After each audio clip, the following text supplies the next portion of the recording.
கிருஷ்ணகிரி தர்மபுரி தான் நம்ம பேசுகிற ஸ்பாட்டுன்னாங்க. ஆனால் கிருஷ்ணகிரியிலேருந்தே வரவேற்பு. முதல் கிருஷ்ணகிரியில் வந்து எனக்கு ஒரு பெருமையான விஷயம் எனக்கு நடந்தது. எல்லாருக்கும் கை கொடுத்தேன். முதல் வாட்டி என் கையில் கீறி ரத்தம் வந்தது. இது நான் ரொம்ப பெருமையாக நினைக்கிறேன். எனக்கு இது வலியோ எரிச்சலோ எனக்கு தெரியல. நம்ம தொண்டர்களோட பாசமும் நேசமும் நம்ம தலைவர் மேல இருக்கிறது எனக்கு தெரியுது.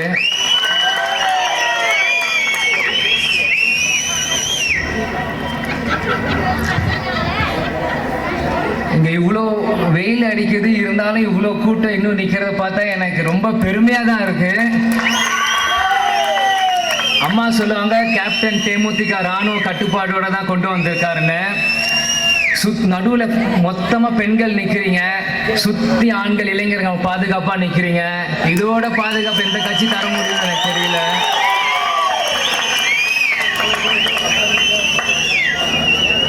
மேல சூரியன் சுட்டரிச்சாலும் இளைஞர் என்ன பண்ணாலும் முரசு மாதிரி இருக்கு இந்த கூட்டம் இப்படி பார்க்க எனக்கு.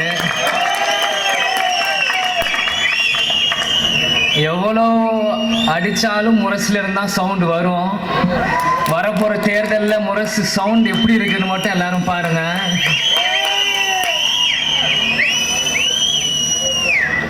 இங்க வர முன்னாடி நான் அப்பா கிட்ட பேசிட்டு தான் வந்தேன். தைரியமா போயிட்டு வா அப்படின்னு சொன்னாரு. நான் தைரியமா போறேன், ஏன்னா நான் உங்க பையன் அப்படின்னு நான் சொல்லிட்டு தான் வந்தேன். நீ அங்க போய் நம்ம தொண்டர்களை பாரு, உனக்கு தைரியம் தானா வரும்னாரு. ரொம்ப தைரியமா இருக்கேன். நம்ம கட்சியை யாராலையும் இனி எத்தனை பேர் எத்தனை லட்சம் பேர் வந்தாலும் தேமுதிக ஒரு செங்கலை கூட யாராலும் அசைக்க முடியாது. ஏன்னா ஒரு கட்சி வளர வளர வயசானவங்க ஜாஸ்தியானா ஓஞ்சி போச்சு நீங்க சொல்லலாம். ஒரு கட்சி வளர வளர இளைஞர்கள் சேர்ந்து இப்படி ஓஞ்சி போச்சு நீங்க சொல்லுவீங்கன்னு எனக்கு புரியல. ஏன்னா வர வழி பார்த்தா எல்லாருமே யங்ஸ்டர்ஸ் பைக்ல சும்மா விசில் அடிச்சுட்டு பட்டையா கிளப்பிட்டு வர்றாங்க. அவங்க வெயில டயர்டே இல்லாம கை காட்டிட்டு வராங்க. அதை பார்த்து எனக்கு இன்னும் உற்சாகம். எனக்கு வேஷ்டியை மடிச்சுட்டு வண்டி மேல உட்காந்து கையை சுத்திட்டு வரணும்னு எனக்கு தோணுது.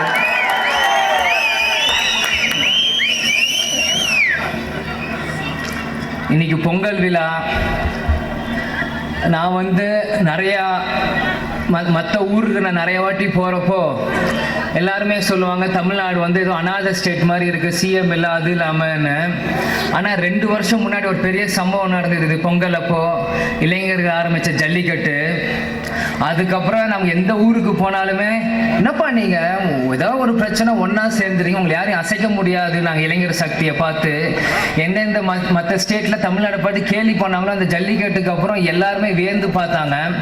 அவ்வளோ பெரிய பவர்ஃபுல்லான தமிழ்நாடு நம்ம கிட்ட இருக்கு. இது வந்து எவ்வளோ பெரிய விஷயம்.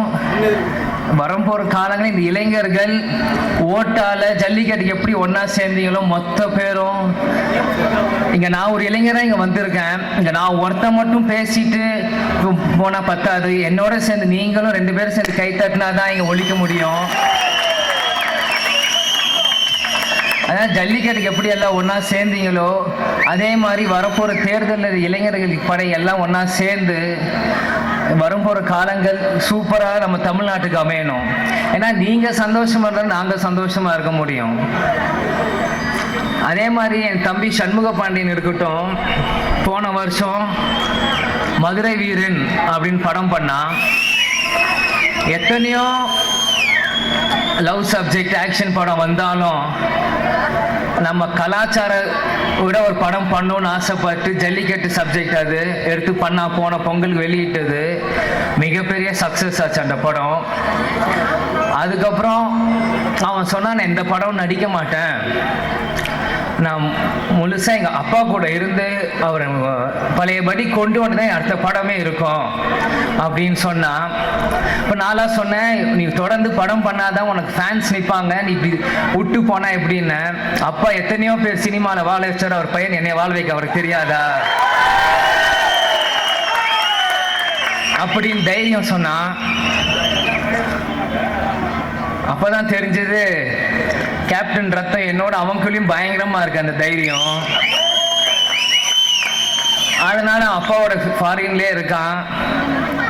அப்புறம் அப்பா கிட்ட நான் இன்னைக்கு காலை சொன்னேன் இங்க வரேன்னு. உங்க எல்லாருக்கும் பொங்கல் வாழ்த்து சொல்ல சொன்னாரு. அடுத்த வருஷம் மிக சிறப்பா நான் வந்து எப்படி கொண்டாடுறேன் மக்களோட பாரு அப்படின்னு தைரியமா பேசினாரு. அதே மாதிரி தேர்தல் நேரத்தில் நான் சீக்கிரம் வரேன்னு சொல்லு, என் மக்களை தங்கத்தட்டில் தாளாட்ட சீக்கிரம் வரேன்னு சொல்லு அப்படின்னாரு. நீங்க எதுக்கும் யாரும் எதுக்கும் பயப்படாதீங்க. ஏன்னா பிரேமலதா எங்க அம்மா அங்க இருக்காங்க, யாராலும் எதுவும் பண்ண முடியாது. யூடியூப் என்ன உங்களுக்கு ரூமர்ஸ் வந்தாலும் எதையும் நம்பாதீங்க. கேப்டன் சிங்கம் மாதிரி கெத்தாங்க இருக்காரு, யாரும் எதுக்கும் பயப்படாதீங்க. நீங்க தைரியம் கொடுத்தா அவர் இன்னும் மிக விரைவில் சீக்கிரம் வருவாரு. வரப்போற எலெக்ஷன்ல தேமுதிக இல்லாம ஆல் ரோட்ஸ் டு கோயம்பேடு, எப்படி 2001 எல்லா கட்சி எல்லாருமே கோயம்பேடு நோக்கி வந்தாங்களோ 2019 அதே தான் இருக்க போகுது. யாரும் எதுக்கும் பயப்படாதீங்க. கேப்டன் இல்லாம இன்னைக்கு ஆட்சி அமையாது. ஸோ யாரெல்லாம் எங்களுக்கு ஓட் பர்சன்ட் கம்மி கேலி பண்றீங்களோ அதே வகைகள் கேப்டன் இல்லாம நாங்க இல்லைன்னு சொல்லாம இந்த இன்னும் 2-3 மாசத்துல அவங்க நீங்களே மீடியாவில் வந்து பேசுவீங்க. இதை நான் திமிரா சொல்றேன், ஆணவத்தோட சொல்றேன். நான் தேசிய முறுப்பு தொண்டனா இதை நான் சொல்றேன். ஏன்னா எங்களோட வலிமை எங்களுக்கு தெரியும். நீங்க என்ன வேணாலும் போட்டாலும் அதை நம்புறதுக்கு மக்களோட முட்டாள் இல்லை, அவங்களும் எல்லாம் பார்த்துட்டு இருக்காங்க. ஸோ தேசிய முற்போக்கு திராவிட கழகம் எப்படி விஸ்வரூப வெற்றி ஆகுதுன்னு மட்டும் பாருங்க. அதே மாதிரி 2011 சட்டமன்ற தேர்தலில் ஜெயிச்ச தருமபுரி மாவட்டம், மற்ற கட்சிக்காக உழைச்சி அவங்களே எம்பி ஆக்கியிருக்கோம். இது கேப்டனின் கோட்டை. வரப்போற தேர்தல் மாமா சொன்ன மாதிரி வரப்போற தேர்தலில் நம்ம அவைத்தலைவர் நின்று ஜெயிப்பார்னு எனக்கும் நம்பிக்கை இருக்கு. அது கேப்டன் வந்தோடனே முடிவு பண்ணுவார்.